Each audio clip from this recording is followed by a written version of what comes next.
दोस्तों, welcome to my channel दृष्टि pharma.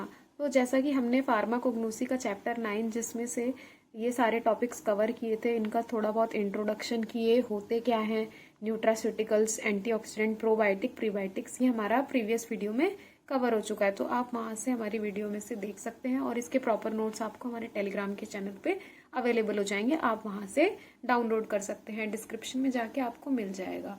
और फर्दर और भी सब्जेक्ट्स के वहाँ पे आपको प्रॉपर नोट्स मिल जाएंगे, डाउनलोड कर सकते हैं वहाँ से।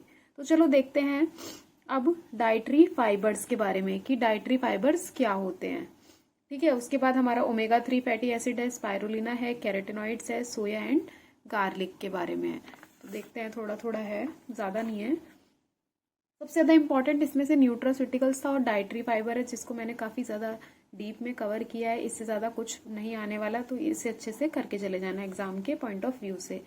Dietary fibres these are indigestible. कैसे होते हैं ये? हमारे इनडाइजेस्टेबल होते हैं। अब इनडाइजेस्टेबल का मतलब होता है कि ये टूटेंगे नहीं, हमारी बॉडी में जाके टूटते नहीं है, डिजॉल्व नहीं होंगे एक तरीके से उस जगह पे। क्या करेंगे? ये प्रमोट करवा देंगे डाइजेशन में, खुद ना टूट के हेल्प करेंगे डाइजेशन में, प्रमोट करेंगे जल्दी जल्दी फूड हमारे स्टमक से इंटेस्टाइन में जाए, वहाँ एब्जॉर्प्शन हो और ब्लड में पहुंच जाए और जो भी वेस्ट है वो बाहर निकल जाए। यानी कि जल्दी से जल्दी फूड को पास करवाएंगे और एक्सक्रीशन भी करवाएंगे, यानी कि कॉन्स्टिपेशन को ठीक करते हैं। कौन? Dietary fibres. जैसे बोलते हैं कि खीरा खाओ ज़्यादा से ज़्यादा, गाजर, मूली, ये सब ये क्या डाइजेशन अच्छा करवाते हैं। ठीक, तो ये प्लांट बेस्ड कंपाउंड्स होते हैं जो डाइजेशन में हेल्प करते हैं। और उसके अलावा देखो क्या करते हैं, प्रमोट करते हैं वही बाउल रेगुलरिटी को। बाउल यानी कि पेट की जो मूवमेंट है, जो चल रही है, वो सब अच्छा करवाते हैं। ठीक है, और help in maintain blood sugar level को भी अच्छा रखते हैं ये। उसके साथ मतलब कि ब्लड में शुगर की मात्रा जो है नॉर्मल रखते हैं। कहाँ कहाँ पे पाए जाते हैं हमारे डाइटरी फाइबर्स? देखो, फ्रूट्स में, वेजिटेबल्स में, होल ग्रेन्स में, है ना, मतलब अनाज है, लेग्यूम्स हमारे जो बीज वगैरह हैं, जो जितने भी फल वगैरह है जिसमें बीज है, वहाँ उनमें ज़्यादा से ज़्यादा हमारे पाए जाते हैं। कौन? Dietary fibres. अब इनकी क्लासिफिकेशन देखते हैं। देखो क्या है इसकी क्लासिफिकेशन है, एक तो सॉल्यूबल फाइबर होते हैं और एक हमारे इनसॉल्यूबल फाइबर्स होते हैं। एक जो पानी में डिजॉल्व हो जाते हैं, ठीक है, और वो क्या बना लेते हैं? जेल लाइक मटेरियल बना लेते हैं, एकदम जेल जैसा। कहाँ पे पाए जाएंगे? देखो, ओट्स खाते हैं ना दूध में मिक्स करके, उसमें हमारा मिक्स व्हीट, पार्ले वगैरह सारी चीज़ें इसमें मिक्स रहती हैं, तो वो वहाँ पे पाया जाएगा। मटर में, एप्पल में, सेब में, सिट्रस फ्रूट में, हमारे जैसे भी खट्टे फल हो गए, तो वहाँ वो वाले हमारे कैसे फाइबर्स होते हैं? सोल्यूबल फाइबर होते हैं, जो पानी में घुल जाते हैं।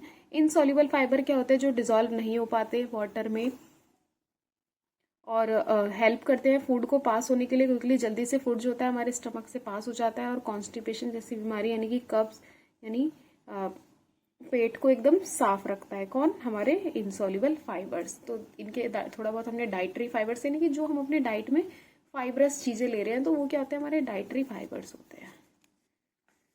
इसकी थेरेपेटिक एप्लीकेशन देखें तो क्या है?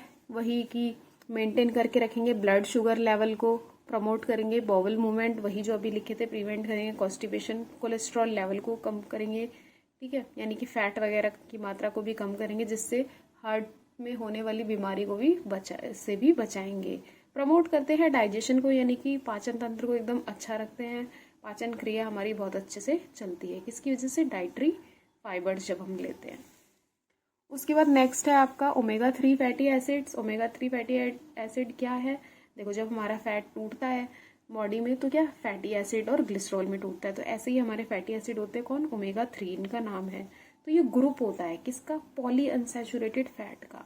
यानी अनसैचुरेटेड बोले तो उसमें बहुत सारे डबल बॉन्ड, ट्रिपल बॉन्ड उनके स्ट्रक्चर में होते हैं। पॉली यानी बहुत सारे, डबल बॉन्ड, ट्रिपल बॉन्ड, ऐसे टाइप के फैट, वो हमारे क्या होते हैं? Omega 3 fatty acid. तो ये सबसे ज्यादा किसमें? देखो, फिश यानी सैल्मन फिश है, उसमें पाया जाएगा। फ्लैक्स सीड, अलसी के जो बीज होते हैं, वहाँ पे भी हमारे ओमेगा 3 फैटी एसिड होता है। वॉलनट वगैरह, हमारे जितने भी नट्स वगैरह होते हैं ना, वहाँ पे हमारे जैसे मूंगफली वगैरह हो गई, तो उसमें हमारा ओमेगा 3 फैटी एसिड पाया जाता है। ओमेगा 3 फैटी एसिड्स के टाइप देखे तो कौन कौन से होंगे इसके टाइप्स? देखो, एक होगा ALA यानी कि अल्फा लिनोलेनिक एसिड, एक है EPA, ये है alpha linolenic acid. EPA eicosapentaenoic acid, DHA docosahexaenoic acid. देखो, E से इकोसा, D से डोकोसा, P से पेंटेनोइक, H से हेक्सेनोइक और अल्फा लिनोलेनिक तो है ही। तो ALA, EPA, DHA 3 हमारे फैटी एसिड हैं। थेरापेटिक एप्लीकेशन इनकी क्या होगी? देखो वही है कि they keep the lining of arteries thin, यानी कि जो आर्टरीज है हमारे खून को एकदम पतला करके रखते हैं। कौन? Fatty acid. अब जब खून पतला रहेगा तो कहीं पे क्लॉट नहीं बनेगा, क्लॉट नहीं बनेगा तो ब्लड का सर्कुलेशन हमारी बॉडी में अच्छा रहेगा। तो वो किसका काम हो गया? ओमेगा 3 फैटी एसिड, यानी कि दिल की जितनी भी बीमारी है वो भी हमारी ठीक रहेंगी, एक भी नहीं होगी। कब? जब हम ओमेगा 3 फैटी एसिड को कंज्यूम करेंगे। उसके बाद रिड्यूस कर देगा, वही ब्लड क्लॉट नहीं होने देगा। High increase the level of high density lipoprotein, जो हाई लेवल डेंसिटी के जो लिपोप्रोटीन होते हैं, यानी कि ये हमारा अच्छा कोलेस्ट्रॉल होता है, तो इसका लेवल जो होता है बढ़ा देता है। ठीक है, ऐसे ही LDL का ये कम कर देंगे। कौन? Omega 3 fatty acid. तो इसमें हमने क्लासिफिकेशन देखी इसकी 3 और इसके थेरेपेटिक एप्लीकेशन भी देखे।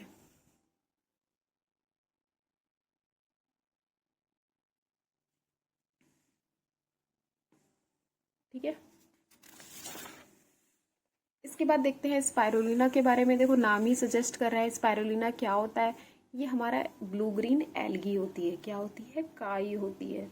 ठीक है, बट कैसी होती है? ये प्रोटीन रिच होती है, यानी इसमें सबसे ज़्यादा प्रोटीन पाया जाता है, विटामिन होते हैं, हमारे बी कॉम्प्लेक्स जो होते हैं ना, जितने भी vitamin B1, B2, B3, B12 सब स्पाइरुलिना में पाया जाता है। मिनरल्स भी होंगे यहाँ पे हमारे, जिंक, कॉपर वगैरह। कैरोटिनॉइड्स भी हमारे इसके अंदर प्रेजेंट होते हैं, यानी कि पिगमेंट भी होता है इसमें।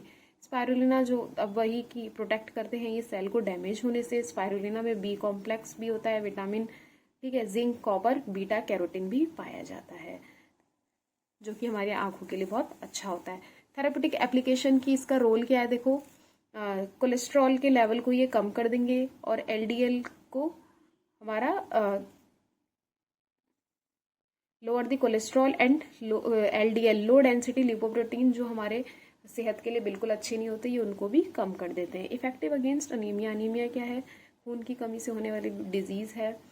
ठीक है, तो उससे भी हमें ठीक रखेंगे, उससे भी बचाएंगे। कौन? स्पाइरुलिना, यानी कि ब्लू ग्रीन एल्गी। रिड्यूस कर देते हैं ब्लड प्रेशर को, यानी जो ब्लड पे लगने वाला प्रेशर होता है हमारा, उसको भी ये कम कर देंगे। ठीक है, माउथ कैंसर जैसे जो बीमारी होती है उसको भी कौन ट्रीट कर देते हैं? स्पाइरुलिना। कैंसर, एबनॉर्मल ग्रोथ हो जाना सेल की, वो होता है हमारा कैंसर। इम्प्रूव कर देता है मसल स्ट्रेंथ को, मसल में मजबूती ले आता है। कौन? स्पाइरुलिना। फिर उसके बाद हमारा कैरोटिनॉइड्स है। कैरोटिनॉइड्स क्या होते हैं? ये पिगमेंट होते हैं, यानी कि कलर होते हैं ये एक टाइप के।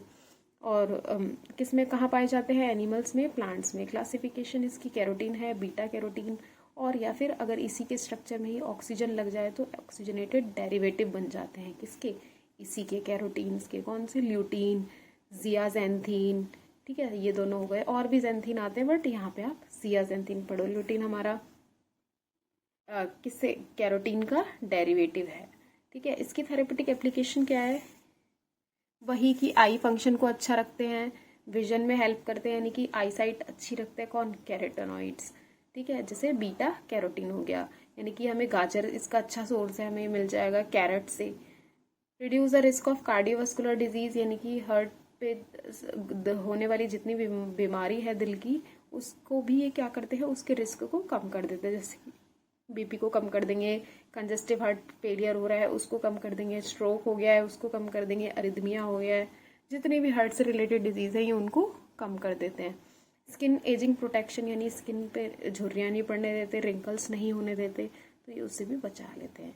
स्किन का अगर कैंसर है उससे भी प्रोटेक्ट कर लेंगे। कौन? हमारे कैरोटिनॉइड्स। काफ़ी इजी है, देखो कुछ नहीं है, ये हम खुद भी बना के लिख सकते हैं, बस थोड़ा बहुत क्लासिफिकेशन पता होना चाहिए। उसके बाद सोया ये एक लेग्यूमिनस प्लांट है, जिसकी जो सीड होती है, ऐसे प्लांट जहाँ जिनमें बीज होता है, ठीक, वो हमारे कैसे होते हैं? लेग्यूमिनस प्लांट होता है, जिसका सीड जो होता है वो रिच होता है प्रोटीन में, एसेंशियल फैटी एसिड उनके अंदर पाया जाता है। जैसे थेरेपेटिक एप्लीकेशन क्या हो जाएगी इसकी? एंटीऑक्सीडेंट है, एंटी इन्फ्लामेटरी है, कोलेस्ट्रॉल लोअरिंग इफेक्ट है, यानी कोलेस्ट्रॉल को भी कम कर देते हैं। एंटी इन्फ्लामेटरी बोले तो कहीं पे स्वेलिंग वगैरह हो गई है, पेन, स्वेलिंग है, तो ये उसको भी ठीक कर देते हैं। एंटीऑक्सीडेंट यानी फ्री रेडिकल को नहीं बनने देते। फ्री रेडिकल बनता है तो क्या होता है?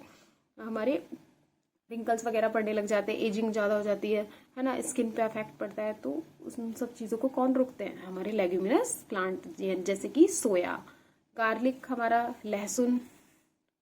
गार्लिक हमें किससे मिलता है? देखो ये बल्ब होते हैं, ठीक है, किसके? प्लांट के, एलियम सैटाइवम के।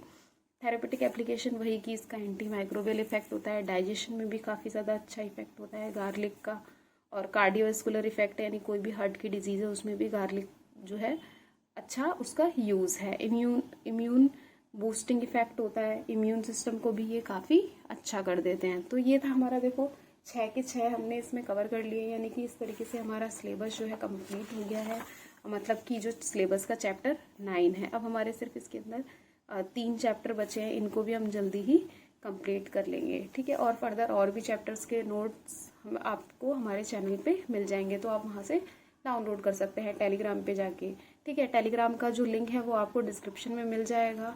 सो गाइज, ज़्यादा से ज़्यादा शेयर करो, लाइक करो, कमेंट करो, और बताओ कि और हमें किस किस टॉपिक पे वीडियोस बनानी चाहिए। So thank you.